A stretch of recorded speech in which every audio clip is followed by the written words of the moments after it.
আমরা তারেক রহমানের ভোট দেবো ধানের শীষে। এটা সবাই জনতাকে এটা যেন এমূলক না হয়।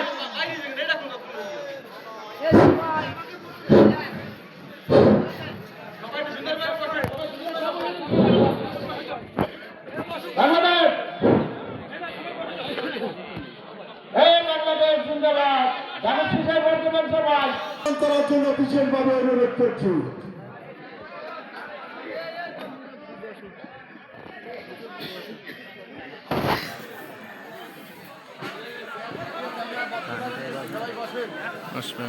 সবাই বসেন, বসেন। আসসালামু আলাইকুম ওয়া রাহমাতুল্লাহি তাআলা ওয়া বারাকাতুহু।